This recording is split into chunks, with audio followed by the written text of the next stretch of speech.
Chapter 1.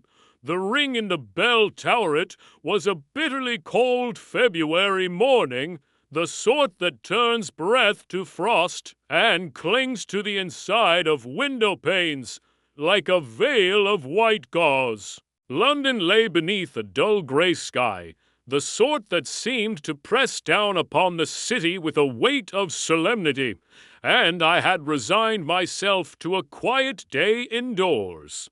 Holmes, for his part, had shown no particular signs of activity. He sat curled like a hawk upon the armchair nearest the hearth, his gaze lost in the flames, the tips of his long fingers steepled before him. That curious stillness of his always signaled either intense internal activity or complete stagnation, and, with Holmes, it was often both. It was then that Mrs. Hudson announced the arrival of a visitor. "He insists upon speaking to Mr. Holmes at once," she said. "A curate, sir, from Sussex, judging by the cut of his cloth, and quite beside himself. Poor man." Holmes stirred, his eyes flickering with sudden interest. A curate from Sussex in such weather? Something of urgency must have stirred him from his parish. "Show him in," I said, rising. A few moments later, the door opened to admit a thin, pale young man in an ill-fitting overcoat, his hair plastered to his forehead with melting sleet. His clerical collar sat askew, and his hands trembled as he removed his gloves. "Mr. Holmes?" he asked breathlessly. "Sherlock Holmes?" Holmes inclined his head. "Indeed.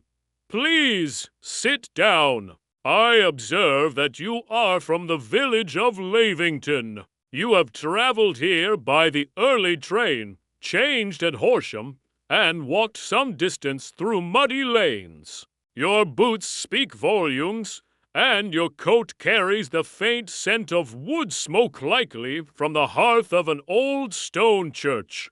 The young man blinked. "That is remarkable. Yes, you are correct on every point. I am the Reverend Elias Warburton, curate at St. Agatha's in Lavington." "Very good. Now, what brings you here in such haste?" Warburton leaned forward. "There's been a most disturbing incident at our parish, Mr. Holmes. One I cannot explain, but that has left the village in a state of deep unease. Yesterday morning, during the ringing of the noonday bell, the ringer, a local boy named Jacob Finch, discovered something lodged in the ropes. At first, he thought it debris, perhaps a scrap blown by the wind. But upon inspection, it proved to be a gold ring." Holmes raised an eyebrow. "A gold ring in the bell tower?" "Yes, not merely any ring, either. It bore an inscription on the inside, to M.H., forever in silence, very finely engraved. The band was old, delicate, and unmistakably valuable. A romantic relic, perhaps, I ventured. Lost during a visit to the tower." Warburton shook his head. "The bell tower is locked, Doctor. Only I and the boy have access. The rope hangs directly from the steeple and is enclosed in an oak shaft. There is no way for anything to enter that space from above or below. And yet the ring was there, lodged halfway up the shaft, where no hand could place it." Holmes drummed his fingers together. "Curious indeed. And what has transpired since?" "News of the discovery spread quickly. By evening, we had a crowd gathered around the church, whispering of curses and hauntings. You must understand, Mr. Holmes, St. Agatha's is built atop the foundations of a much older structure. The tower is Norman, but beneath it lie Saxon stones. Some claim the ring is a relic of a past tragedy, one buried in the village's memory. Holmes smiled faintly. And do you believe that, Reverend? The young man flushed. No, sir. I believe in reason, but I must admit there are strange happenings I cannot ignore, such as— Warburton hesitated, then said in a hushed tone, "The night before the ring was found, the bell rang thrice, though no one pulled the rope. I heard it myself, as did two of the vergers." Holmes leaned back. "You have my attention. The bell rope was swaying as if freshly rung, but the tower was empty. We locked the door immediately. That was the night of the storm." "A storm, you say?" "Yes, high winds, sleet, and strange lightning. And in the morning, the ring." Holmes rose, his eyes gleaming with interest. "An impossible occurrence, a ring placed where no one could reach, amid rumors of spectral ringing. I believe, Watson, that we have our case." I could not suppress a smile. "Indeed. Shall we leave at once?" Holmes turned to our guest. "Reverend Warburton, if you will allow us the hospitality of your parish, we shall depart with you by the next available train. There is more to this matter than local superstition, and I intend to unearth it." The young curate nodded, relief washing over his features. "Thank you, Mr. Holmes." Truly, as he departed to arrange for our travel, Holmes stood at the window, watching the sleet draw icy lines across the glass. "A ring in a bell tower," he murmured, "and silence, sealed with a vow. There is something ancient in that message, Watson.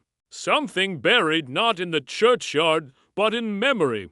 And so it was that, once again, I found myself swept from the familiar comfort of Baker Street into a riddle stitched with weathered stones, whispering bells, and the quiet persistence of a mind that refused to be deceived. Chapter 2. Arrival in Lavington. Arrived in Lavington under a low gray sky, the air thick with the scent of damp stone and loam. The journey from London had been swift but somber, and I noted that Holmes had maintained a silence throughout, broken only by the occasional hum of thought or the tap of his fingers upon the window pane. He had brought no cases, no books, no violin, only his coat, his cane, and the ever-restless mind that missed nothing. The village itself lay cradled in the folds of a green Sussex valley, its roofs damp with recent rain and chimneys sending up curling wisps of smoke. It was the sort of place time forgot. A scattering of flint cottages, a winding lane that narrowed into little more than a path, and, looming above it all, the stone spire of St. Agatha's, rising like a weathered finger toward the heavens. Reverend Warburton met us at the small station. His manner improved, though his eyes still held the unease of a man troubled by things he cannot explain. He ushered us into a modest trap drawn by a tired-looking chestnut mare, and drove us toward the churchyard without delay. "I've taken the liberty of arranging lodging for you both at the vicarage," he said as we passed under an arch of twisted yew trees. "It's not grand, but warm and serviceable." "Serviceable is quite sufficient," Holmes murmured. "It is clarity, not comfort, I seek." We passed the light gate into the churchyard, where leaning headstones jutted from the ground like broken teeth. The church itself was older than I'd imagined, its tower blackened with moss and age, the stained glass dulled by time and weather. Atop the bell tower, A single crow watched us arrive, silent and unmoving. "I've kept everything exactly as it was," said Warburton, as he led us across the nave to a narrow wooden staircase spiraling up into the tower. After the boy found the ring, I locked the rope casing and left the place untouched. Holmes paused at the base of the stairs, glancing upward. No other entrances? Only the trap door at the top, which remains bolted from below. No ladders, no scaffolds. Holmes nodded and began his ascent, his long legs carrying him swiftly. I followed behind, the wooden stairs creaking with protest under each step. The rope casing was precisely as Warburton described, a narrow oak shaft running from ceiling to floor, polished smooth by years of use. Holmes bent to examine the slit through which the rope emerged. The thick bell rope hung heavy and still, a fine residue of frost clinging to its upper strands. The ring was lodged just here, Warburton said, pointing to a section about 6 feet above the platform, tucked into the split in the shaft. Jacob nearly missed it. Holmes peered closely, producing a small lens from his pocket. No splinters disturbed, no scratches about the shaft. Curious. He sniffed the air, then ran a gloved hand lightly over the casing's edge. Dust, but not recent. The placement was delicate. Whoever placed it here had knowledge of the mechanism and the agility to do so with great care. Or some means of misdirection. I offered. Could the rope have been drawn up from above and the ring slipped on that way? Holmes shook his head. Ingenious, Watson, but the bell rope is counterbalanced. Any movement above would cause a counter-movement below. Someone would have noticed. Warburton cleared his throat. I also failed to mention something else. There was a mark on the inside of the ring just beneath the inscription. A mark? Holmes straightened. A tiny dent, as if from a blow or impact. Almost imperceptible. Holmes became still. And the inscription, to M.H., forever in silence. You're certain that was the wording? Yes. Holmes stood in silence for a moment, then said, I should like to speak with this Jacob Finch. Warburton nodded. He's waiting below. Shall I send him up? Holmes raised a hand. No, bring him to the nave. Watson, you may find it instructive to watch what is said when feet remain upon sacred ground. We descended and found the boy waiting just inside the vestibule. He was perhaps 16, thin and freckled, with the uncertain manner of one unused to adult scrutiny. Holmes stepped forward. You're Jacob Finch? Yes, sir. You discovered the ring. Yes, sir. It was stuck just inside the rope casing. I thought it were a spider at first, all gold and glinting like. You did not move it? No, sir. Reverend Warburton told me never to touch anything strange up there. I came straight down and called him.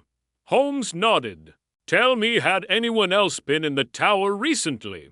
Jacob thought for a moment. Not that I know of. Only me and Reverend. He rings the morning bell. I do noon. And you heard the bell ring on its own the night before? Ting the canvas, and shaking free a few dried. Crumbs, and more interestingly, a single matchbook from a London tobacconist. Recently lit. This is no old ghost, Watson. This is flesh and motive. We descended in silence, the magnitude of what we'd found beginning to take shape. Back in the nave, Holmes knelt briefly to examine the cushion Warburton had mentioned the day before. He ran his finger along its edge, then rose with a faint smile. A single thread, he said. Fine wool, dark blue, the same as at the splintered door.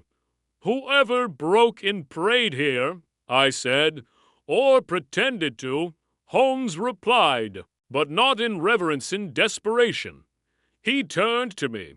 Watson, the figure who stalks the churchyard, who hides in the belfry, who leaves relics in sacred places, he is not here to commit a crime. He is here to replay one, and until we understand why, we are still in darkness. Outside, the wind stirred the ivy along the bell tower, and for a moment I thought I heard it again, that low, hollow toll that seemed to come not from the bell, but from beneath the very earth. Holmes stood very still. His hands were clasped behind his back, his gaze fixed on the darkened altar. We are very near the heart of it now, he said softly, and the dead are growing restless. Chapter 5. The red-haired man. Following day brought a muted sun above Lavington.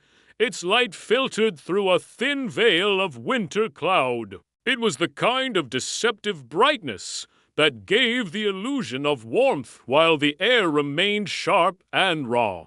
Holmes was already stirring when I entered the vicarage parlor, warming his long fingers by the hearth, his gaze distant. Watson, he said quietly, we are no longer dealing with shadows. The ghost has taken shape. You believe the man in the bell tower is known to someone in this village. Indeed. And he has made a mistake he has shown himself too many times. Now, I intend to flush him out. Before I could inquire further, the door opened and Reverend Warburton entered, looking disheveled, his cheeks flushed with haste. Mr. Holmes, there's been an incident, he said breathlessly. A stranger was seen arguing with Mr. Fenwick, the blacksmith, in the lane behind the forge. A red-haired man. The villagers didn't recognize him. He left quickly on foot, but not before raising quite a stir. Holmes's eyes sharpened. Did anyone overhear the substance of the quarrel? Warburton nodded. Only fragments. Something about the ring and what was promised. Fenwick refused to speak about it afterward. Holmes stood, already reaching for his coat. Then let us visit Mr. Fenwick without delay. We found the blacksmith at his anvil, hammering iron with unnecessary force. His brow glistened with sweat, though the morning was cold. Mr. Fenwick, Holmes said with polite firmness, you had a visitor this morning. A red-haired man, tall, limping slightly. Fenwick froze. Then, with a grimace, he set down his hammer. I don't want trouble, Mr. Holmes. You already have it.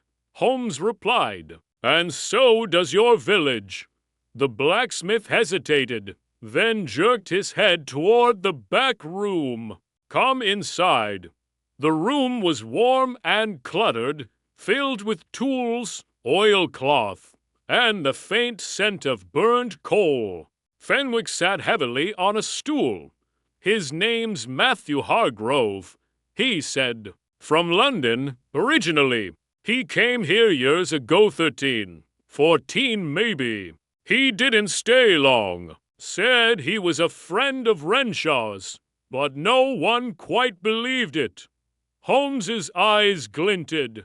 A friend of Renshaw's. That is a narrow circle. He came looking for the ring, Fenwick continued. Said it belonged to his sister Margaret. Claimed he'd made it for her himself. But it doesn't make sense. She never mentioned a brother. And besides, the initials match. but the surname doesn't. Indeed, Holmes said, thoughtful. Did he demand anything of you? He wanted the box I made for the ring. Said he knew I'd kept the design. He grew angry when I said I'd no record of it. Swore he'd see it back in his family's hands. Did he mention the bell tower? No, but he looked up at it before he left. Stared at it like it was watching him. Holmes exchanged a glance with me. Mr. Fenwick, he said slowly, if this man appears again, you must inform us immediately. Do not confront him. Do not engage him. Simply observe. The blacksmith nodded gravely. Back outside. Holmes paced a tight circle in the lane, lips pursed. Then he stopped short. Hargrove. M.H., he murmured. I started. The inscription in the ring, to M.H., forever in silence. You believe he wrote it? No, I believe it was meant for him. He turned to me. Consider the possibility. Matthew Hargrove was in love with Margaret Holloway Renshaw's wife. Perhaps a relative. Perhaps something more scandalous. The ring was given to him or meant to be, but never delivered. And when Margaret died, someone buried it. Then who retrieved it? Either Hargrove himself or someone who wished to manipulate the memory of it. We returned to the vicarage by noon. Holmes's mind seemed restless, his gaze darting between the hearth and the bell tower beyond the frosted window panes. That evening brought another development. A letter arrived by hand, no stamp, no seal, just a single sheet of parchment left on the vicarage doorstep. Reverend Warburton found it and brought it to Holmes immediately. The handwriting was small, neat, deliberate. You are seeking what cannot be returned. The dead do not answer. Leave Lavington while silence still serves you.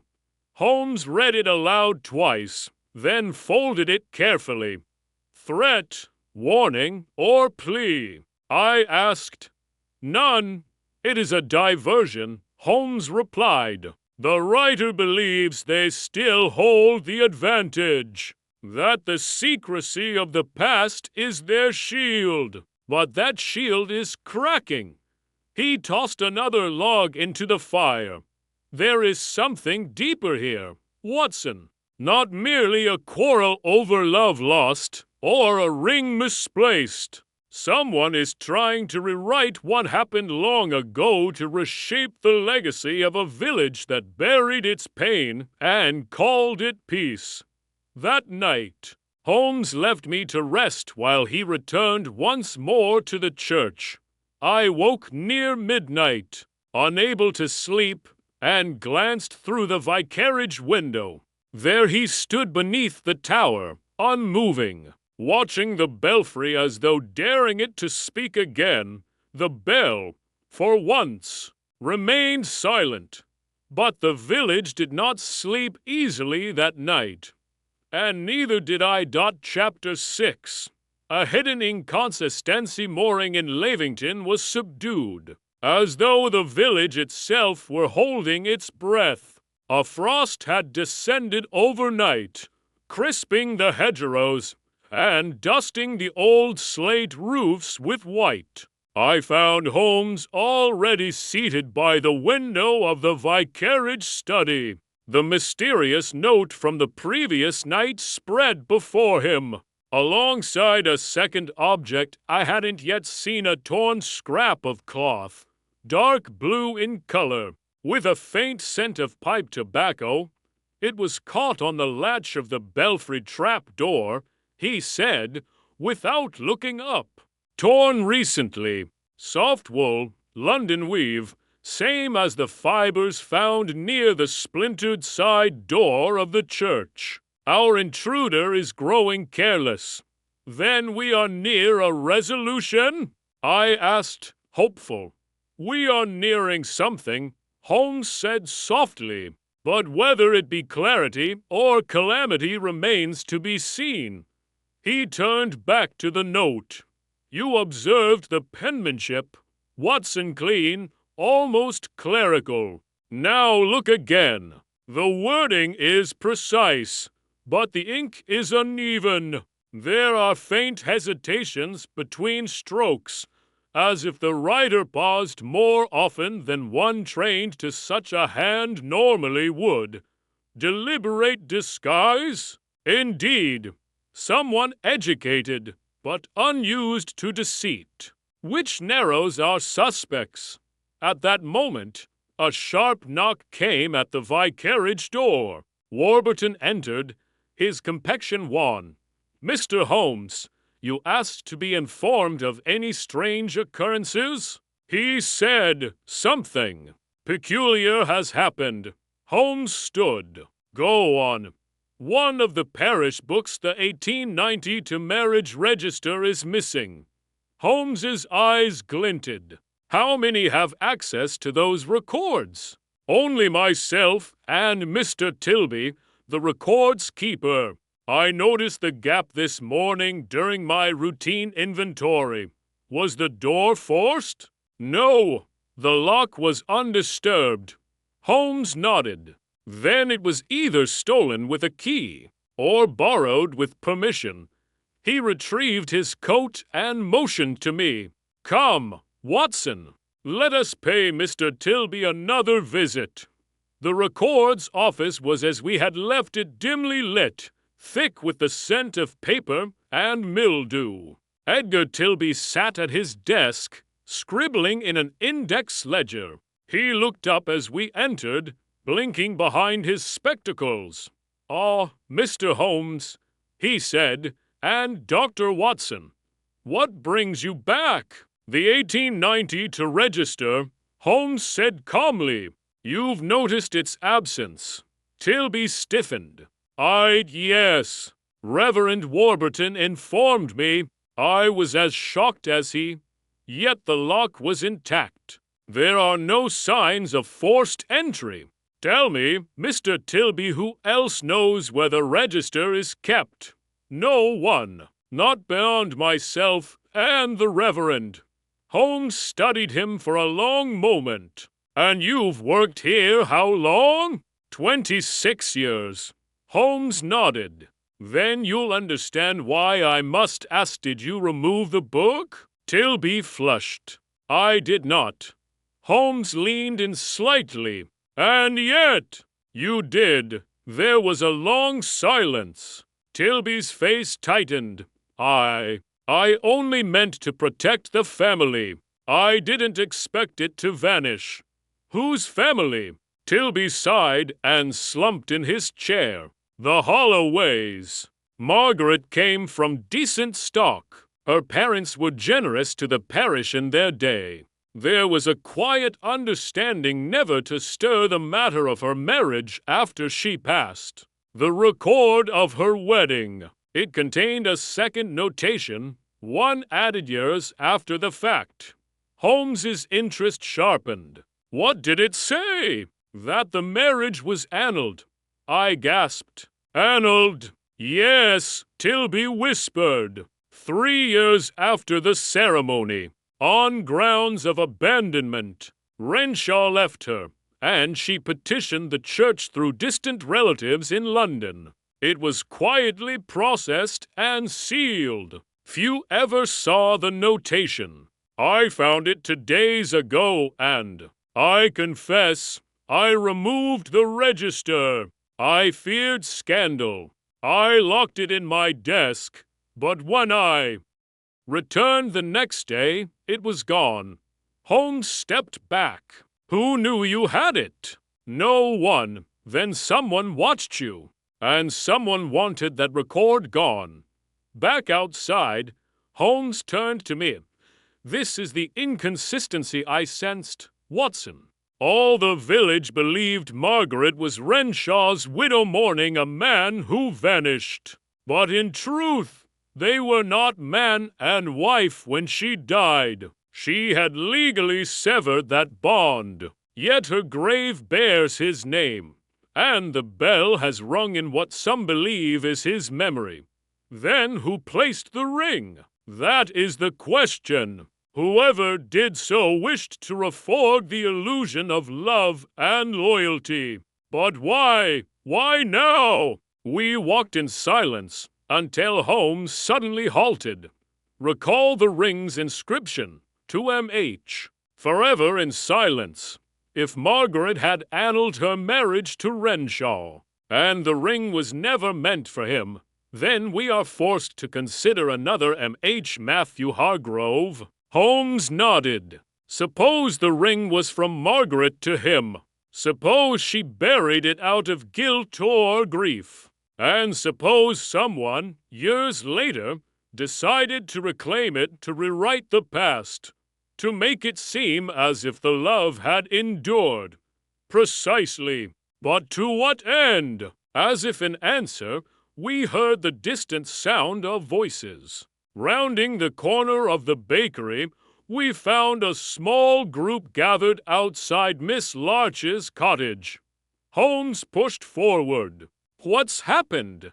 Mrs. Dole, the herb seller, turned to him. She's vanished, she said. Abigail Larch.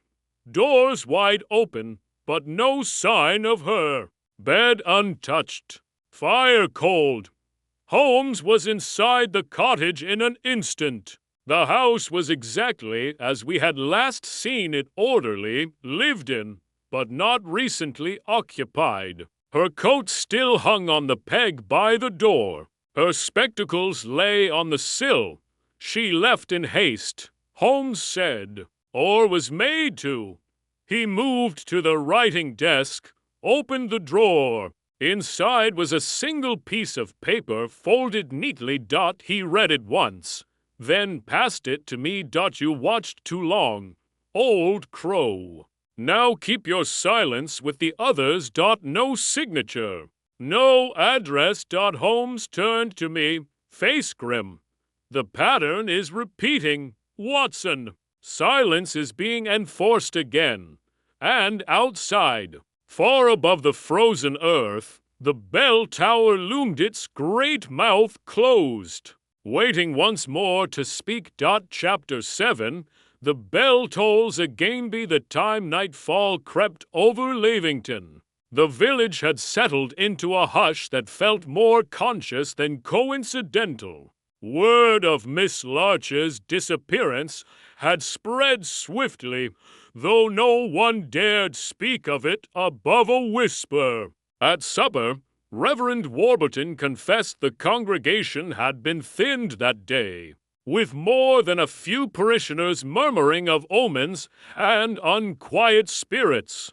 Holmes, however, was in no mood for folklore. She did not disappear, he said flatly, pushing his plate aside. She was taken, or lured, likely the latter. For what purpose? I asked. To remove an observer. He replied. Miss Larch saw too much and spoke too plainly. Her abduction is an attempt to restore the quiet that once allowed a lie to flourish. He stood abruptly, pacing the length of the room. The bell. He muttered. It's more than a symbol. It's a ritual. Whoever is orchestrating this charade, ringing the bell, leaving notes, staging memories, is crafting something theatrical. A performance for an audience that doesn't yet know it is watching. Before I could speak again, a sound split the cold silence of the night. Bong. Then again. Bong. We froze. A third toll echoed faintly over the rooftops, long and low and unmistakably deliberate. 3 strikes, the same pattern as before. Holmes was already moving. Within moments, we were out in the cold, breath steaming in the air, boots crunching over frozen earth. Across the square, Villagers peeked from behind curtains, some huddled in doorways. The bell's echo still lingered in the stones beneath our feet. We reached the church to find the doors ajar.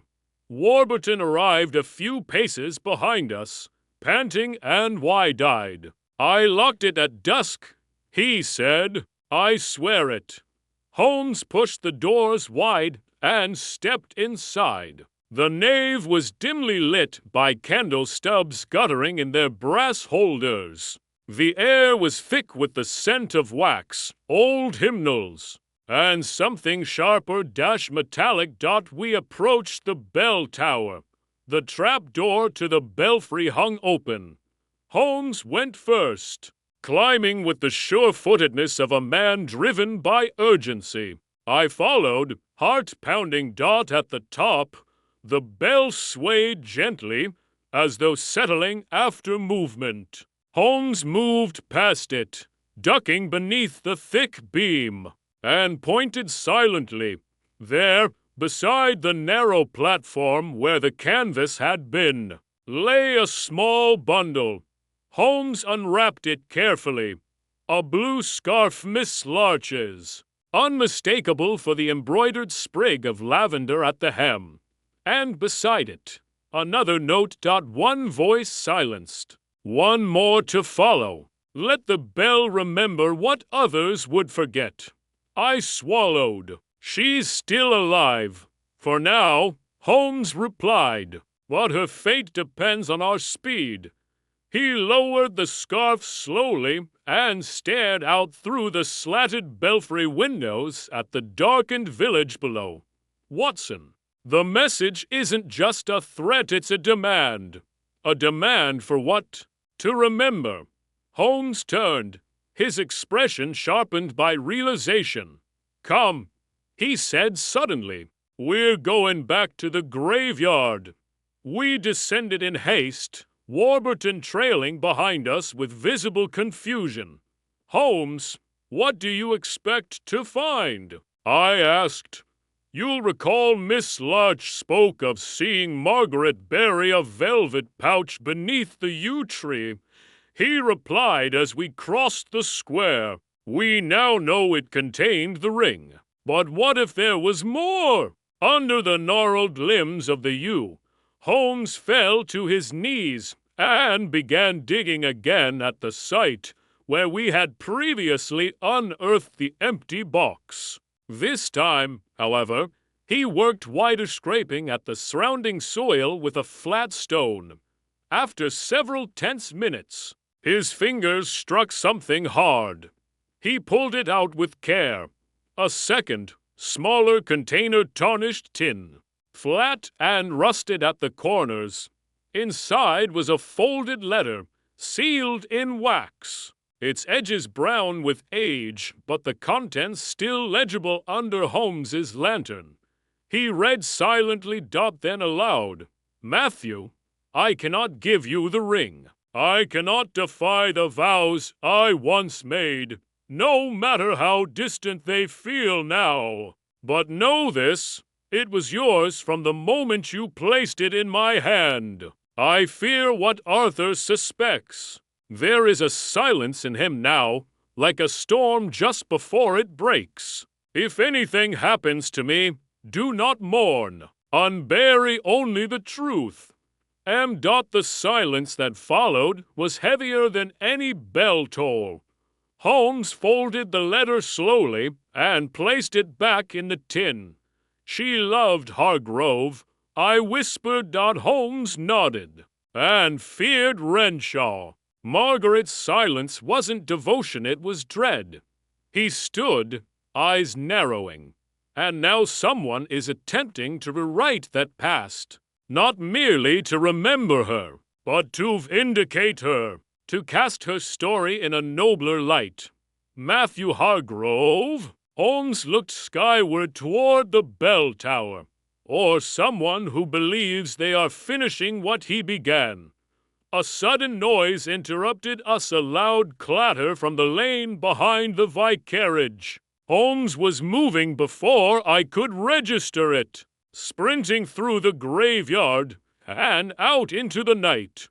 We arrived just in time to see a shadow vanish into the trees beyond the last row of cottages. Holmes paused at the gate, breathing hard. At his feet lay a dropped object, a brass button, etched with a curious crest. A bell flanked by ivy. Holmes picked it up with a gloved hand. A crest, he said. Not from any uniform I know. Likely custom, theatrical, ceremonial. He turned it over.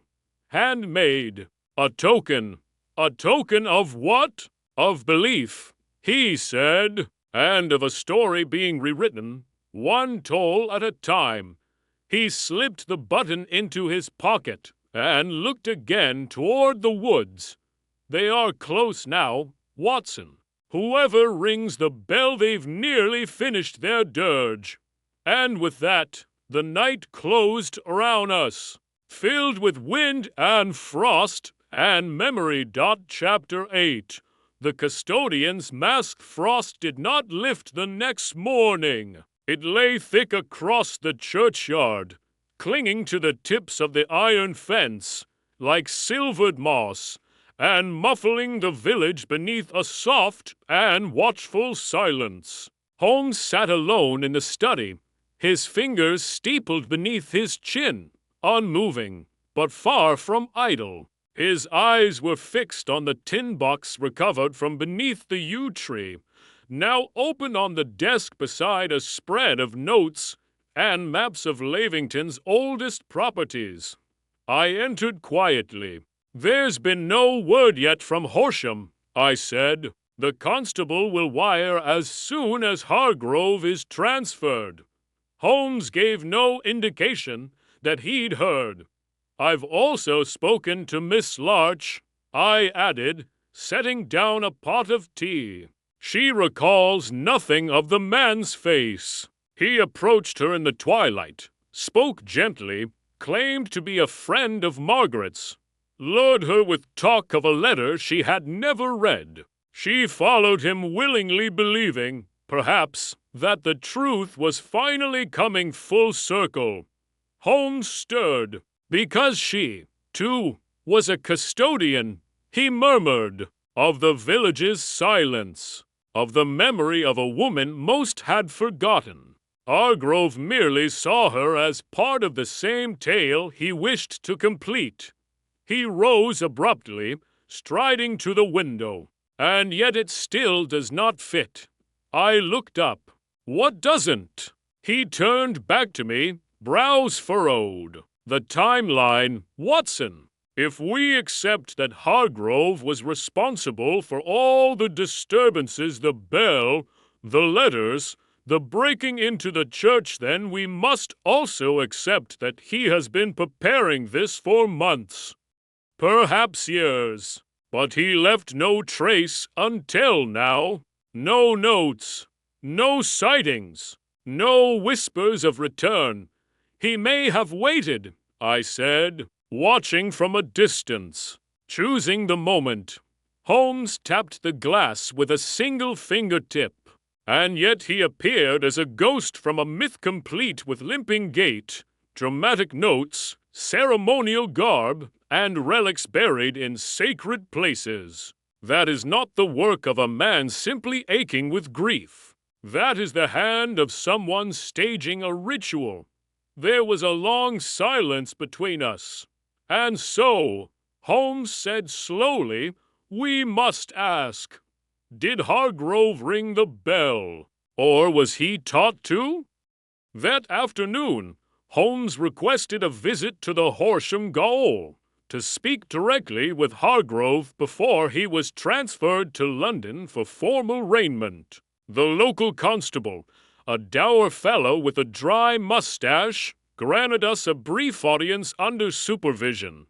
Hargrove sat on a narrow bench in the interview room, hands folded, face impassive. There was no madness in him, no twitch of guilt or flicker of bravado. Only calm.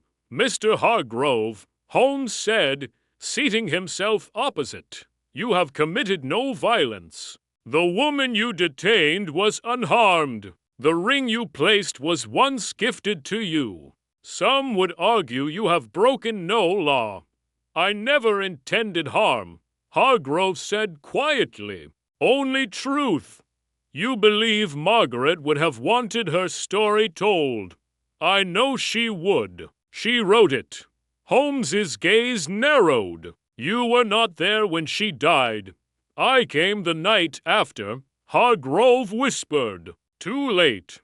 And yet the letters in the hiding of the ring beneath the tree, none of that was yours. He looked up sharply. What do you mean? You claimed the ring was given to you. Holmes continued. But Margaret never said so in writing. She only intended to give it. You retrieved the box. Yes, but you placed the ring in the bell tower, not the box beneath the U. A pause. Then Hargrove said, I didn't know the box existed until I saw you digging. Holmes sat back, which means you were not the first to disturb her grave, nor the first to ring the bell. The constable stepped forward, hand on his baton. Mr. Holmes. Holmes raised a hand to calm him. You see, Watson, this is the gap in the performance. Hargrove was following cues. He believed he was directing the story, but someone else staged the first act. He turned to Hargrove again. Who found you, Mr. Hargrove? Who told you Margaret's letter still existed? The man's face remained impassive, but his hand tightened on the bench. A letter arrived in London. He murmured, No name, only a note. The bell has forgotten her, but you have not. Enclosed was a copy of Margaret's handwriting. I came at once. Holmes exhaled slowly. A second hand. He said, The true architect. We left the gaol in silence. Outside, the frost had begun to melt, turning the roads to mud and casting long pools of water across the flagstones. Well, I asked as we turned back toward the train station. Holmes drew his coat tighter. We've solved the mystery of the bells tolling, but now we have uncovered something deeper. Hargrove was not the villain. He was a character fed his lines by someone else. To what end? To orchestrate memory, Holmes said, and to implicate someone the village would not suspect. He stopped beneath a tree by the rail, looking back toward the spire of St. Agatha's. Watson, how do you rewrite history in a place like Lavington? You whisper, I said. You ring the bell. You plant the seed. Holmes nodded. And you wait for someone broken enough to carry the weight. We boarded the train in silence. But I knew, from the grim set of Holmes's jaw, that this case had not yet closed. It had only stepped deeper into shadow. Chapter 9, The Man Behind the Curtain. Clatter of the train faded behind us as we stepped back onto the streets of London the following morning. A light rain was falling, no more than a mist, really, but it beaded on Holmes's coat like cold sweat and blurred the lamplight into halos along Baker Street. Despite the comfort of our return, Holmes was restless. He paced our rooms like a man caught between thought and action, his gaze fixed more often on the carpet than the city beyond the fogged windows. He spoke only once before noon. There is something hollow about this case, Watson. Not unsolved, but unfinished. We have closed the curtain on the actor, but we've yet to reveal the playwright. I had grown used to such turns of phrase from him, but even so, there was an edge in his voice that made me set aside my morning paper. You believe someone drew Hargrove back to Lavington deliberately, fed him just enough truth to make him believe the myth. Holmes nodded, and used him to distract us from the greater orchestration. Who would do such a thing? Someone with means and proximity. Someone who knows both the story of Margaret Holloway and the hidden guilt of the village.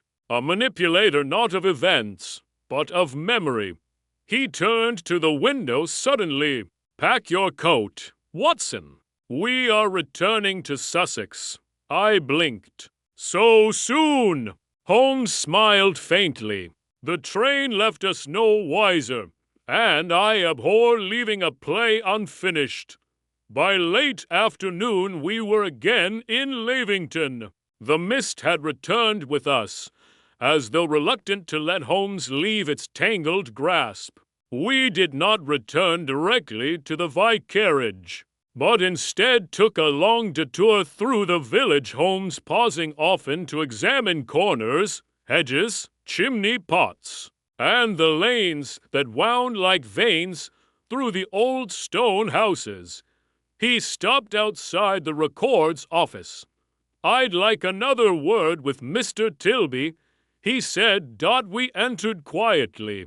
The little clerk was exactly where we'd left him, perched behind his desk, shuffling parchment with fingers yellowed by ink.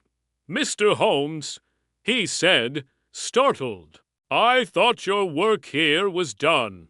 As did I, Holmes replied. But I have a lingering question about that missing register. Tilby hesitated. You know already that I took it. Holmes smiled thinly. Indeed, but what you did after you recovered it before it was stolen is less certain. The clerk's brow knit. I locked it in the drawer. That much I told you? But did you copy it? Holmes asked gently. Tilby stared at him. Holmes stepped forward. You're a man of habit, Mr. Tilby. You catalogue everything. When you discovered that Margaret Holloway's marriage had been annaled long hidden, long sealed, you made a copy for safekeeping. Tilby's voice wavered. Yes, I feared it would be lost, or worse, exposed.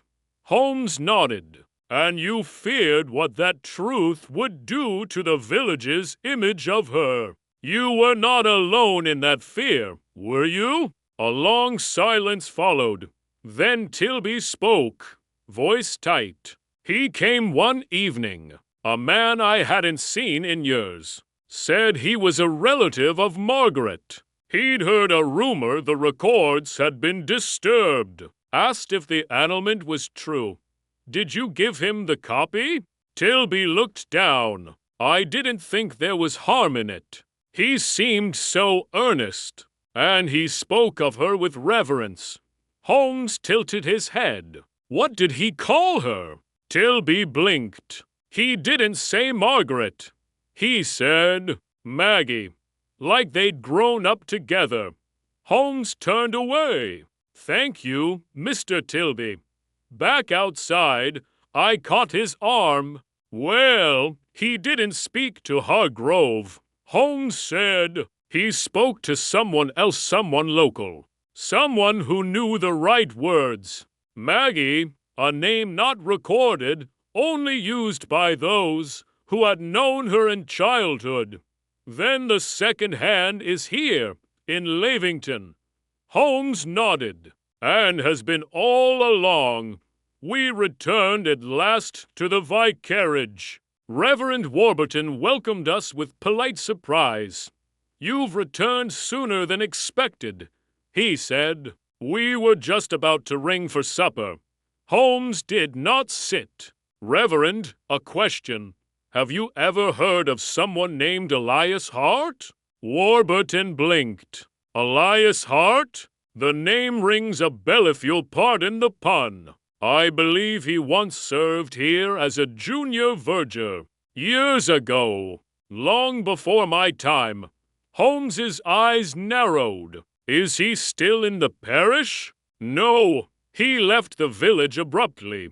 Rumor was he had taken offense with Margaret's annulment he was close to the Holloways. The story goes he resented how quietly it was handled.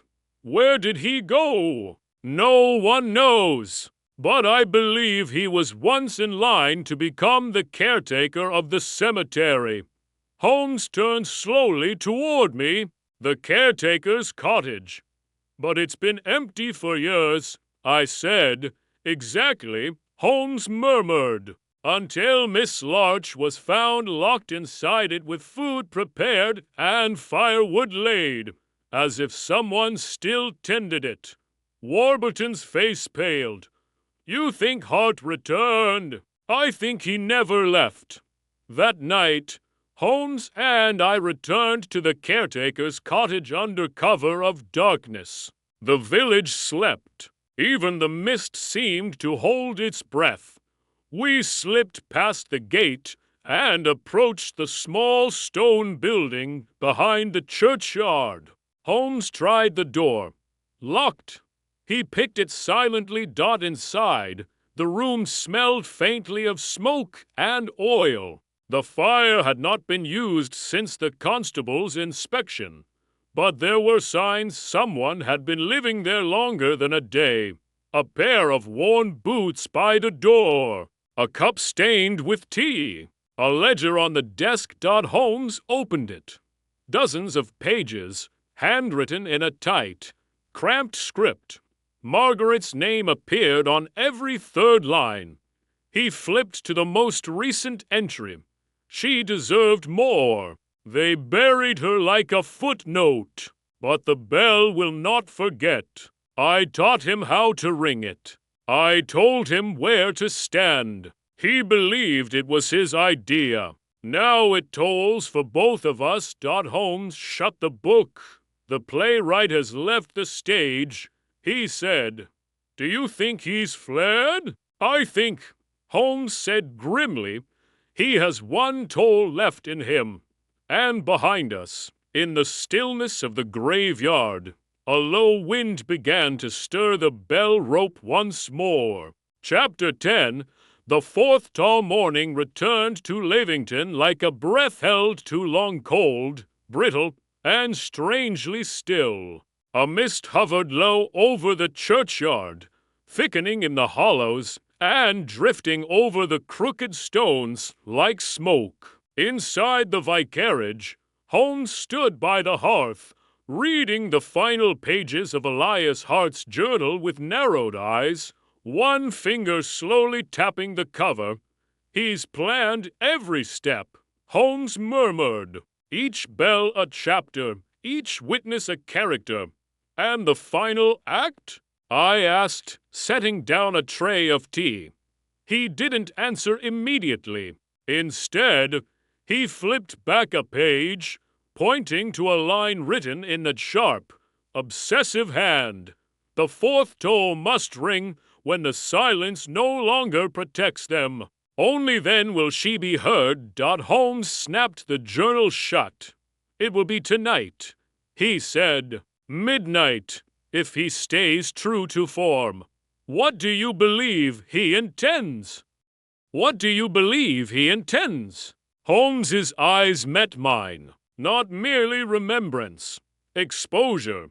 He stepped to the window, pulling aside the curtain. The bell tower loomed beyond the glass, gray against gray. Hart doesn't want the village to remember Margaret Holloway. He wants them to regret her, and he'll use the bell one final toll to force that reckoning. I folded my arms. You think he'll return to the tower? I'm certain of it. But this time, we'll be waiting. That afternoon, we enlisted Reverend Warburton.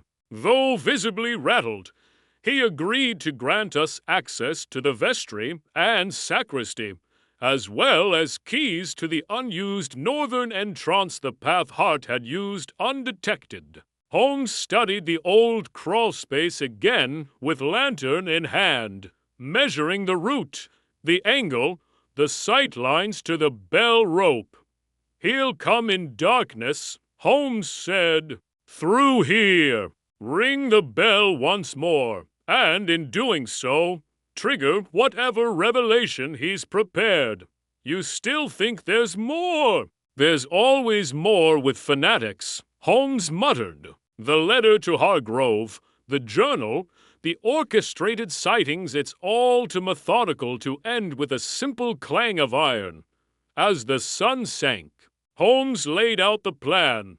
He would wait in the crawl space above the vestry, hidden behind the inner wall, with a view of the tower stairs. I would remain behind the choir screen with a covered lantern. Warburton would guard the front door, ready to call for help if needed. There must be no confrontation, Holmes warned, not unless he tries to flee or act violently. And if he does, Holmes glanced toward the bell tower. Then we silence the bell once and for all. By 1:15, the church was cloaked in stillness. The last of the candlelight flickered in the nave. Holmes had disappeared into the crawl space above the sacristy. I crouched behind the carved wood of the choir screen, the lantern warm in my hands, its flame muffled beneath a thick cloth. The minutes crawled by. Then came the soft sound of footsteps measured. Slow, unmistakable. A tall figure entered the church through the northern vestry door, exactly as Holmes predicted. He wore a long coat soaked dark with rain, and a wide-brimmed hat that concealed most of his face. Still, there was no mistaking the thin frame, the stiff-gait Elias Hart. He did not hesitate. He moved directly to the bell tower steps, climbing slowly, reverently, his hand brushing the stone wall like one greeting an old friend. As he neared the platform, he reached into his coat and withdrew something papers, folded tightly. He tucked them beneath the rope casing. Then he turned to face the bell and raised his hand. Holmes's voice rang out from above. "Elias Hart." The old man froze. "I've read your journal," Holmes continued, "and I've seen your staging. You gave Hargrove the part. You wrote the lines. But the curtain falls tonight." Hart turned, slowly. "You don't understand," he said. "She was erased, forgotten. I gave her meaning. You gave her myth," Holmes replied, "but not truth. You buried that along with her. She was more than a woman," Hart said, voice trembling. "She was a symbol of grief, of silence. The bell was her voice. I only helped it speak." Holmes descended a step. "Then speak plainly now. What did you leave beneath the rope?" Hart stiffened. "The truth. Her final will. The one the parish burned. It names no heirs. No man. Only the church. But they buried that too, because it didn't suit their conscience. You forged it," Holmes said. Hart's face twisted. "No, I preserved it. She wrote it before she died. I only returned it. Not for her sake," Holmes said softly, "but for yours." A long silence followed. Then Hart reached for the rope. Holmes's voice cut through the air again. "Watson, now." I tore away the cloth from the lantern, its beam flaring across the tower. Hart flinched as Holmes sprang forward and caught his wrist just inches from the bell's braided cord. The old man sagged. "She deserved to be heard," he whispered. Holmes's voice was gentler now. "And she will be, but not like this. The fourth bell never tolled. The forged will, retrieved from the tower, was turned over to the authorities. Its ink was old, but chemically altered, aged artificially. Art had indeed preserved it, though he admitted it had never passed through Margaret's hands. He was arrested quietly and taken to Horsham. Without ceremony, the village never learned the full truth, not all of it. But word spread, as it always does. The bells of St. Agatha's were left untouched for a season, their silence a memorial far deeper than sound. And Holmes, when asked about the case in later years, would only remark that some stories were meant to ring quietly through memory, not metal. But I, for one, will always remember the night we stopped the fourth toll dot and the man who tried to make silence speak. Chapter 11, What the bell meanth days that followed were quiet, but not the peace of resolution, rather the strained hush that lingers after a performance has been interrupted mid-act. The bell tower of St. Agatha's loomed over the village like a frozen breath, and the rope beneath it remained untouched. The villagers went about their routines, though they walked faster past the church, and even the boldest children no longer played beneath the yew. For his part, Holmes showed no elation in triumph. He took no pleasure in Elias Hart's rest, nor in the quiet recognition granted him by Reverend Warburton and the local authorities. He paced our guest room in the vicarage for hours, pipe untouched, his thoughts no longer centered on crimes or clues, but on meaning something rarer and less easily deduced. I watched him a long while before speaking. You've unraveled the case, Holmes, yet you don't seem satisfied. He paused, turning his eyes to me. Because, Watson, the crime was never the tolling of the bell. It was what it replaced. I frowned. You mean Hart's attempt to rewrite history? No. Holmes stepped to the window. I mean the village's willingness to forget it. He watched as a figure crossed the square outside Miss Larch, slowly making her way toward the bakery, walking with the caution of someone recently returned to the world. She remembered Margaret as she was, Holmes continued, flawed, quiet, grieved, but not a saint. Hart wanted to make her a martyr, but the rest of the village had simply let her vanish into polite footnotes. And Hargrove? Holmes's expression darkened.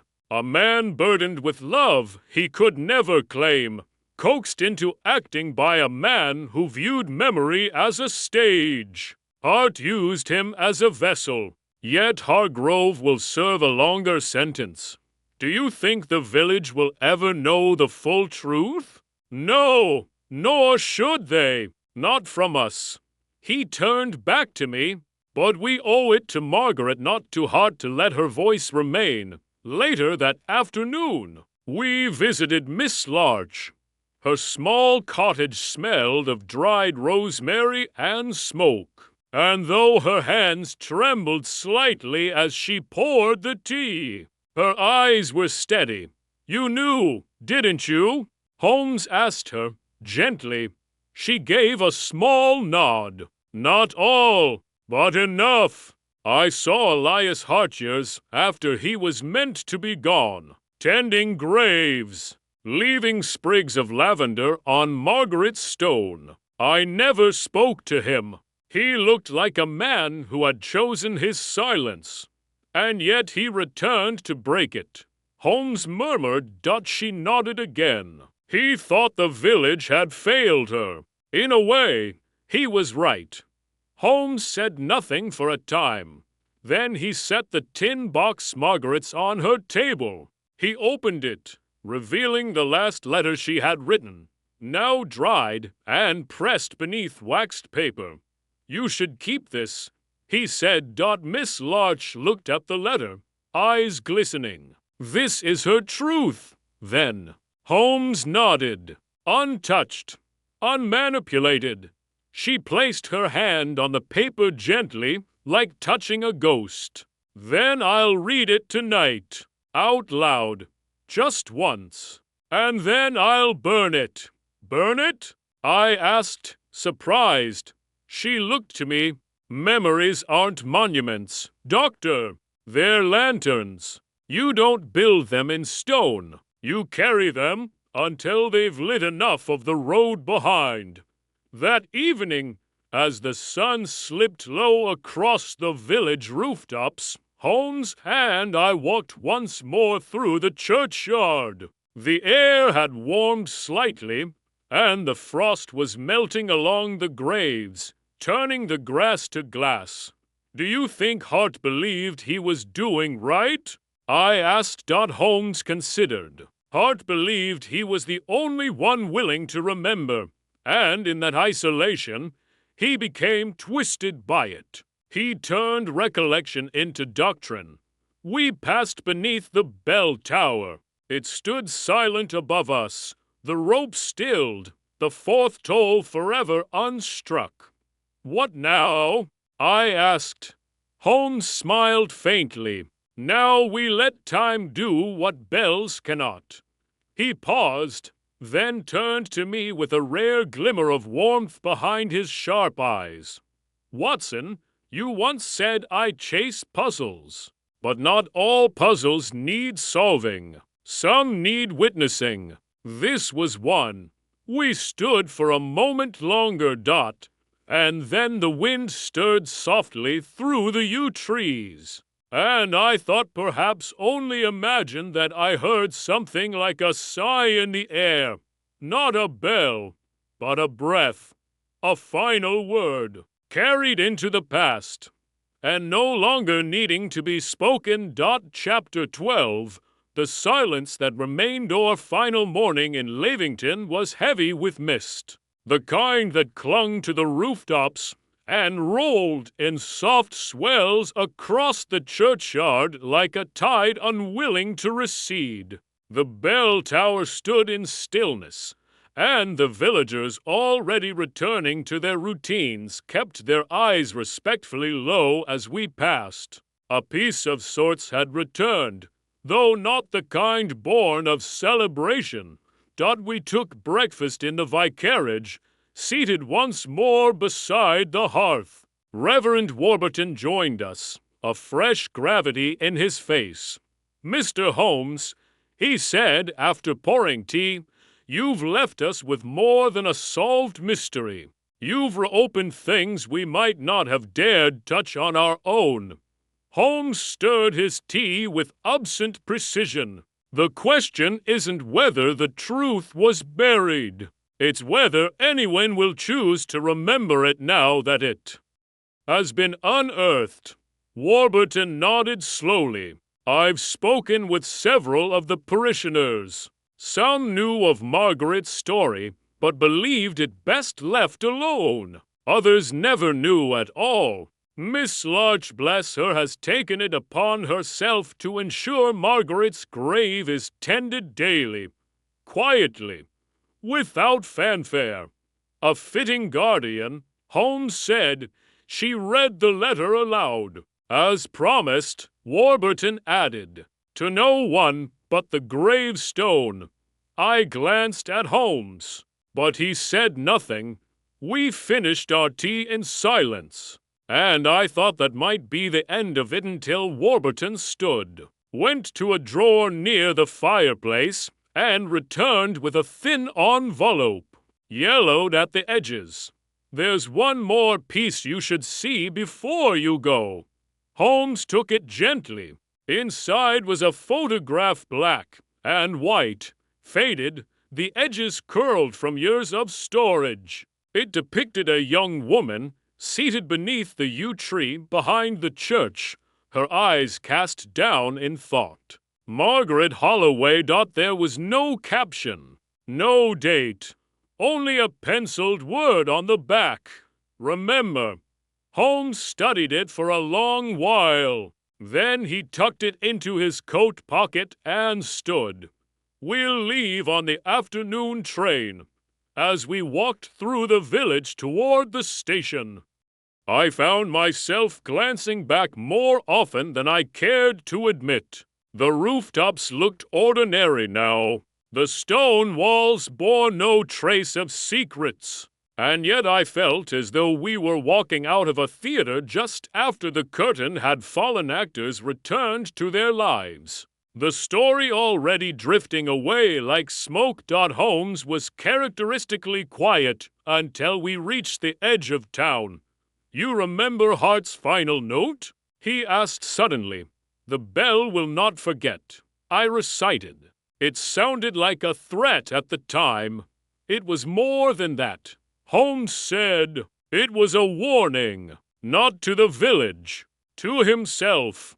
I frowned. "You believe he feared forgetting? He feared being the only one left who remembered." Holmes said that, "Watson, is the loneliest kind of grief, and the most dangerous." We reached the station with time to spare. The platform was empty save for an elderly porter sweeping rainwater into the tracks. As we waited, Holmes pulled the photograph from his coat and regarded it again in silence. "She's at peace now?" I offered. He nodded slowly. "Not because of justice, but because someone chose to carry her memory forward without spectacle, without distortion. Miss Larch, she did what Hart could not." Holmes said, "She remembered with grace." The train's whistle echoed down the line, faint through the fog. As the engine drew closer, Holmes turned to me. "You know, Watson, I've always preferred logic to sentiment." I raised a brow. "Yes, I had noticed." He gave a rare, wry smile. "But every so often, a case emerges that reminds even me that there are truths no deduction can grasp, only bear witness to." The train hissed into the station. We boarded without another word. From the window, I saw the bell tower fade into the fog behind us, its silhouette etched faintly against the sky, silent, watchful, no longer threatening, only listening. Hours later, back at Baker Street, Holmes stood before the fire with the photograph in one hand and Hart's journal in the other. He read nothing, said nothing, merely stood as the gaslight flickered across his face. At last, he placed both on the mantelpiece. I turned to go. Then, just as I reached the door, he spoke softly, but with unmistakable clarity. "Watson, the sound a bell makes is not its message." I looked back. "No, no, the silence that follows, that's what people remember." And in that moment, I understood what he meant. For all his brilliance, Holmes did not ring bells. He simply knew when to let them stop.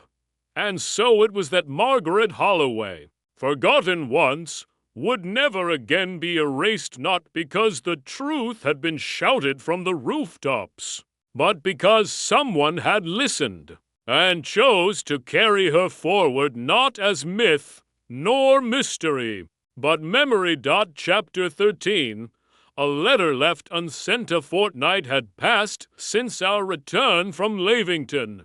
And though Holmes resumed his customary routine, scrutinizing the agony columns of the Times, rebuffing Lestrade's bungled telegrams, and playing the violin with intermittent fervor, I sensed the bell tower had not quite released its hold on him. He spoke little of the case, and when he did, it was not about Hart or Hargrove or the forged will. It was about remembrance, how the mind shapes the past not as it was, but as it needed to be. For Holmes, who lived in logic and saw emotion as fog over the lens, It was a rare and disquieting turn of mind.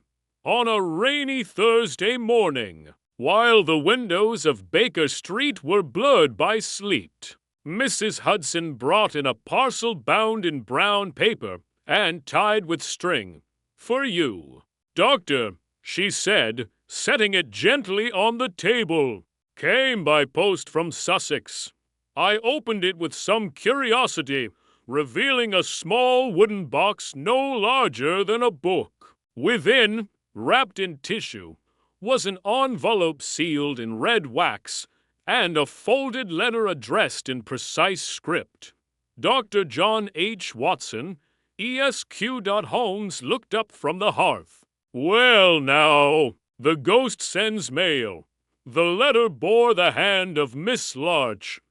"Dear Dr. Watson, I hope this finds you well. I've enclosed something I found hidden beneath the drawer of Margaret Holloway's old writing desk. It was wrapped in a silk handkerchief and secured with an ivory pin.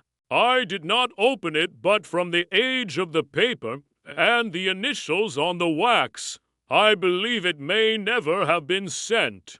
Whether it was meant to be buried or discovered, I leave to your judgment. It is not for the village to decide what to remember, but for those who still care to know. Yours sincerely." Eleanor Larkholmes leaned forward as I carefully broke the wax seal. The paper inside was delicate. The ink faded to a soft brown, but the handwriting was strong and unmistakably that of a woman who had once stood in defiance of quiet erasure.to.eh.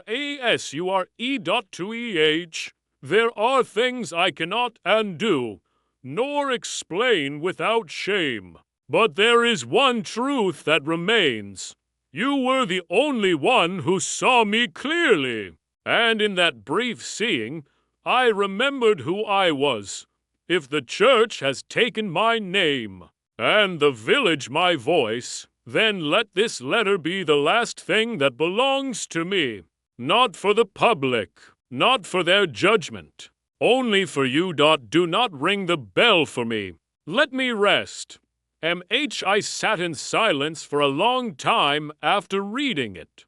Holmes, too, remained unmoving, his fingers steepled before him, gaze fixed on the letter as if it might alter its contents with further scrutiny. "She knew," I said at last. "Yes," Holmes murmured. "She knew what Hart would become before he did.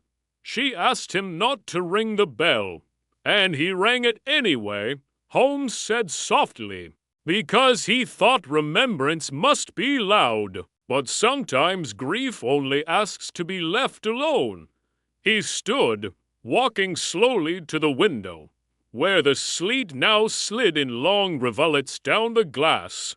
"This changes nothing about the case," he said. "Hart's deception, Hargrave's arrest, the will they remain factual. But truth, Watson, truth lies in the spaces facts cannot reach."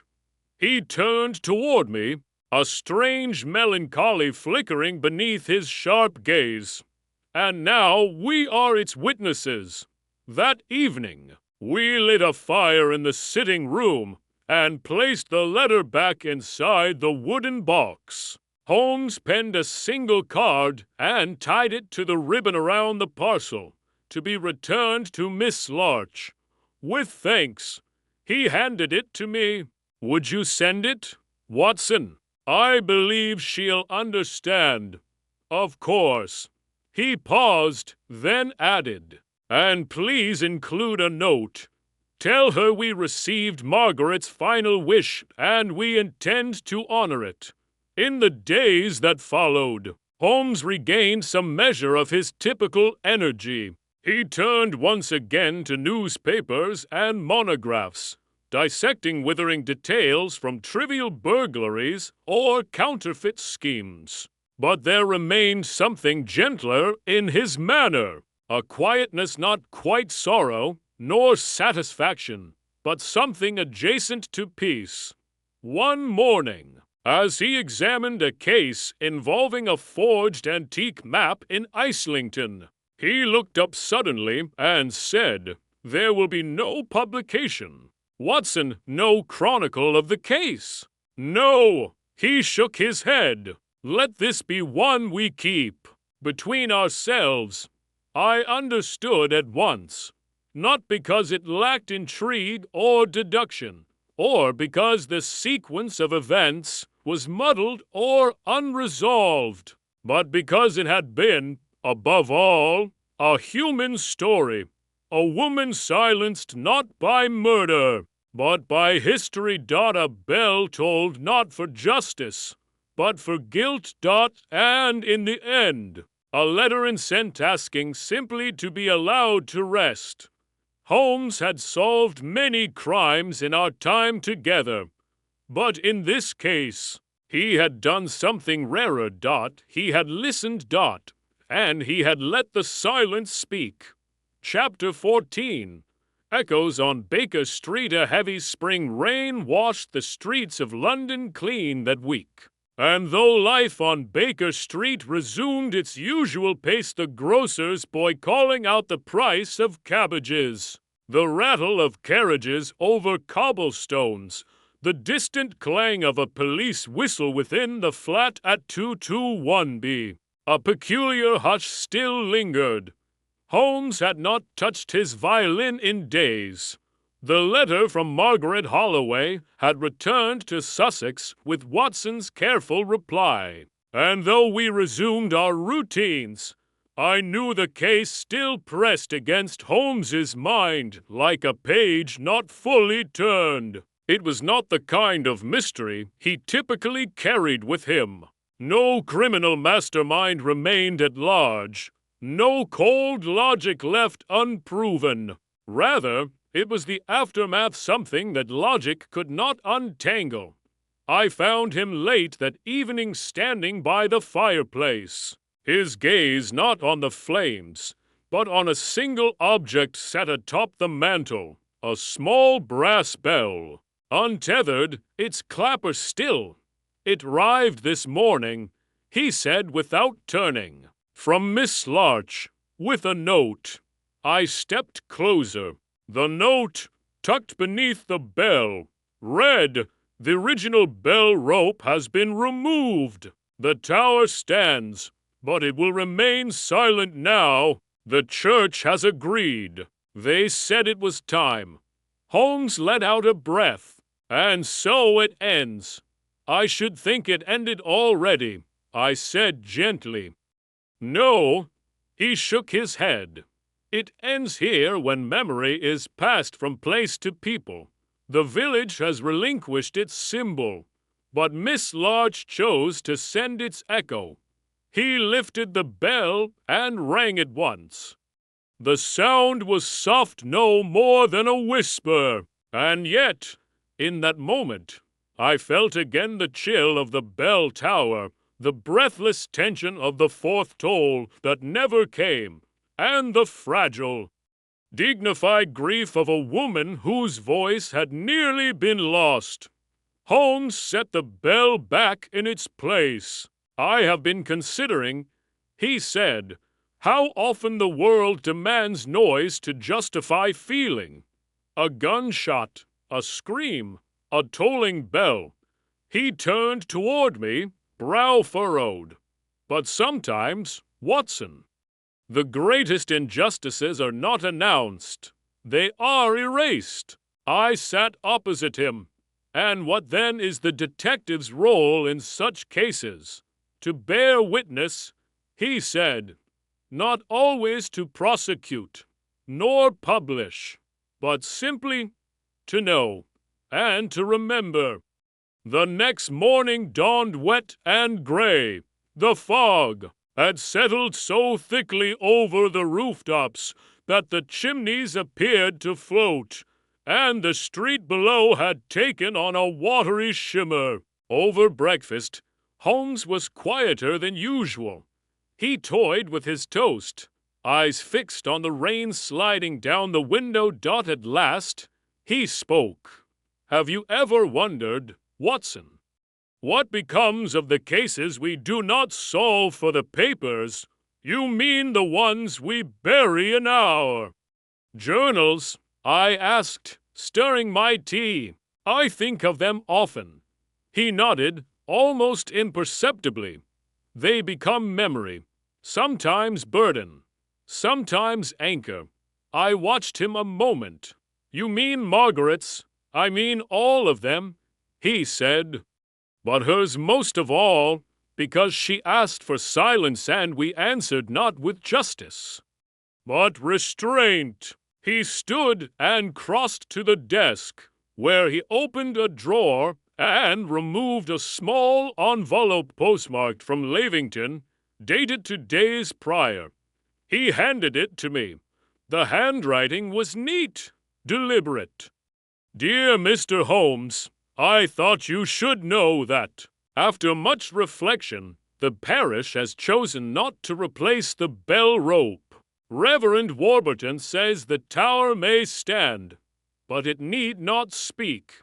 I have taken on the task of recording Margaret's story not in ink for the world, but for a drawer in the vestry, where someday someone else may wish to remember Elias Hart's burial was quiet. No service, no stone. I placed a single lavender sprig on the mound. It felt sufficient. May peace find you both. Eleanor Larchwan. I looked up. Holmes was watching me carefully. She understands. I said, she always did. Holmes replied, more than any of us. That afternoon brought a surprise in the form of Inspector Lestrade, rain-drenched and breathless, his hat under one arm and a crumpled telegram in the other. Holmes, he said, brushing water from his coat, there's been a break-in at the Royal Academy. One of the Turner canvases, the shipwreck stolen right off the wall. Holmes blinked, then arched a brow. Daring, even by your standards, Lestrade. It's madness, the inspector grumbled. Whole room was locked from the inside. No broken glass, no forced door. We've searched every inch. Holmes turned to me with a faint glint in his eye. Watson, would you mind fetching my coat? I smiled. Gladly. And so, just as we had so many times before, we stepped once more into the grey streets of London, our shoes wet from the rain, our minds bracing for the clarity only chaos could bring. Yet even as Holmes dove back into the world of forgeries and impossible thefts, I sensed a quiet shift in him. The man who had long been defined by what he saw had been changed, if only subtly, by what he had heard, or rather, what he had chosen not to let fade into silence. That evening, when we returned, Holmes surprised me. He lifted his violin and tuned it carefully. Then, without flourish or commentary, he played a slow, unembellished tune, something haunting and low, a melody without resolution. It felt not like performance, but remembrance. And when it ended, he set the instrument down and said only, she would have liked that, I think. I nodded. There was no need to ask. The bell stood silent on the mantel, but in its silence, it still spoke. Chapter 15. A gathering of shadows. How the Turner theft had drawn Holmes into a fresh whirlpool of deductions and dead ends. Something from Lavington still lingered with him, a residue not of mystery, but of memory. The silence that had clung to Margaret Holloway's name had not entirely released its grip on Holmes. And so, it came as little surprise when, a few days later, he turned down an invitation from the Home Office with an absent shake of the head. and declared, rather unexpectedly, "We are two host visitors, Watson." "Visitors?" I echoed. "Clients, you mean? Not quite." Holmes lit his pipe and stared at the note in his hand. It was written on thick cream paper, the script unmistakably refined, "Dear Mr. Holmes, after much thought and following your recent correspondence, I have arranged for those who knew Margaret best to meet at Baker Street. There are truths not yet spoken aloud, not to you, and not to one another. I believe you were correct. Silence may protect, but it also distorts. It is time we cleared the fog between us." Eleanor Lark Holmes folded the letter neatly. "They arrive tomorrow. 3 of them." I raised my eyebrows. 3? Who else has agreed to come? The Reverend Warburton, Miss Larch, and— He hesitated. "Yes, Matthew Hargrove." I nearly dropped my teacup. "Hargrove? But surely he's out on remand." Holmes said. "Lestrade pulled a string or two. Hart's confession exonerated him on the matter of the bell ringing. The charge of breaking and entering stands, but it's likely to be commuted." I said nothing, though the image of Hargrove, his face pale, in the vestry lantern light flashed again in my mind. "And what do you hope to learn from this gathering?" Holmes exhaled slowly. "Perhaps nothing. Or perhaps the final shape of something long buried. They arrived the next afternoon, just as the sun breached the London fog for a rare hour of brightness. Miss Larch was first, her gloved hands neatly folded over a canvas satchel. She greeted Holmes with a nod, and Watson with a reserved smile. Reverend Warburton followed, looking older than I remembered, his collar slightly askew, and his shoulders hunched beneath a worn coat. And last, escorted quietly by a constable who waited at the door, came Matthew Hargrove. He looked like a man twice returned from ruin once, from grief, and again from shame. No one spoke as they removed their coats and settled into the drawing room. Holmes offered tea, which was accepted more out of ceremony than thirst. At last, Holmes broke the silence. "I thank you all for coming. I know it is no small thing to reopen what many considered closed." Hargrove shifted uncomfortably. "I came because Miss Larch asked me to. I've said all I had to say." "Not quite," Holmes said gently. "There's still Margaret." A stillness settled over the room. Miss Larch placed her satchel on the table and removed a folder of yellowed papers. I brought copies, she said, her letters, her sermon drafts, the original poem she wrote to those who sleep before me. I think it was meant to be her farewell. Warburton rubbed his temples. "We failed her," he murmured. "Not by malice, by avoidance. She failed herself," Hargrove said darkly. "She knew the village would never forget that scandal." Holmes looked at him sharply. "And yet you rang the bell to force them to remember it." "I rang the bell," Hargrove said slowly, "because it was all I had left of her." He looked to Miss Larch. "You asked why I never wrote to you. It's because I couldn't. I didn't know how to speak of her without unmaking the person I had invented." There was a long silence. The fire popped in the grate. Reverend Warburton finally said, "If she were here now, what would you say?" Hargrove turned toward the window, eyes glossed. "I would say, that I loved her, and that I'm sorry I loved her only when no one else would. No one moved. Then Miss Larch unfolded a small paper and read aloud. Let them ring the bell, if they must. But let them remember more than the echo. Remember the voice, the laughter, the refusal to vanish. It was Margaret's handwriting.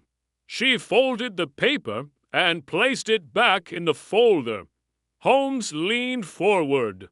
We do not have the luxury of altering the past, but we do have the obligation to complete it. That is why you are here. They remained another hour, speaking quietly, sharing stories, recalling moments that had faded into ash. No great revelation was uncovered, no final secret exposed. But something else happened, something quieter. The memory of Margaret Holloway became whole again, not as myth, nor as cautionary tale, but as a person. And sometimes that is the only justice time permits. Later that evening, after they had all gone, Holmes stood once more by the brass bell on the mantel. He did not touch it. Instead, he said, "Watson, I do believe we have heard the last toll, and for once I did not write it down as part of a case, nor as evidence, nor even as an ending. I wrote it simply to remember. Chapter 16, The Bell, that was never meant to ring morning after our quiet gathering. Holmes rose before dawn, his silhouette already upright in the window, when I entered the sitting room. Rain lashed the panes in rhythmic gusts, but he stood still, unmoving, hands behind his back, lost in contemplation. I suppose we've reached the end, I said. Lighting the fire. Holmes didn't answer at once. Then, in a voice more thoughtful than weary, he said, "There is one question still unanswered. Watson." I glanced toward the bell on the mantel. "You mean the mechanism?" I asked. He nodded. Miss Larch's most recent letter confirmed it. The bell rope in Lavington's tower had snapped over a year prior to our visit. It had not been replaced, and yet we heard 3 distinct tolls when we arrived. The villagers did too. Clear, resonant, unmistakable. I recalled the moment vividly, and then silence. Exactly, because there was no one left to ring it. Holmes turned and moved to the writing desk, where a parcel lay unopened. He drew a blade across the twine and lifted the lid to reveal a series of photographs and a small metallic device, the inner workings of a phonograph, warped but still recognizable. The assistant Miss Larch hired to dismantle the tower found this tucked behind the vestry's wooden casing. Holmes said, "A makeshift recording device, one of Hart's final contraptions. You think it was he who rang the bell?" "Not directly. He recorded the ringing perhaps weeks, even months before his death, then set the device on a timer to activate that night. But why such deception?" Holmes tapped a finger on the bell. "Because Hart knew truth was not enough. Not anymore. He feared the past would be buried along with him and Margaret's memory with it. He crafted an illusion that would demand attention, and it worked. He sat back and folded his hands.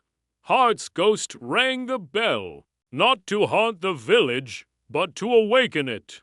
That afternoon, while I made notes for my own private journal, Holmes examined the phonograph fragments with a jeweler's lens, picking at the grooves with delicate precision. His manner was less analytical than I'd seen in weeks, more like a man attempting to read a diary written in a code only the heart could decipher.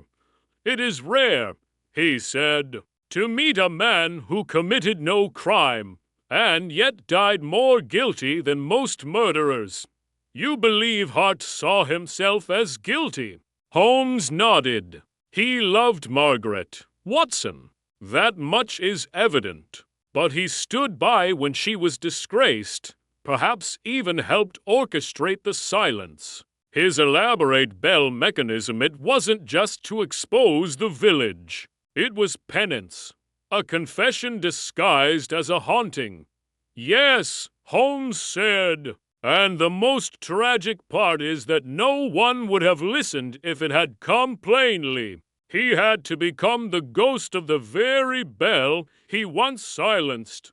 I found myself staring at the fire, reflecting on how often memory chooses myth when facts fall short of justice. Margaret Holloway had not died a violent death. She had not been silenced by hand, but by custom buried in the soft soil of decency and shame.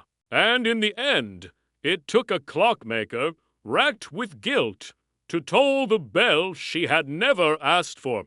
Holmes rose and retrieved a slip of paper from his coat pocket. I had Lestrade send me the original coroner's report on Margaret's death. It never mentioned the letter she left behind. It was found and discarded, filed away in silence. He handed me the transcript. The last line struck me hardest. "If I must vanish, then let me go completely. But do not pretend I was never here." That evening, Holmes and I sat by the window watching the London streetlights begin their amber flicker through the mist. He did not smoke, nor did he read. For the first time in many weeks, he simply was. Present, quiet, undisturbed by deduction. "I do not think this case was ever meant to be solved," he said suddenly.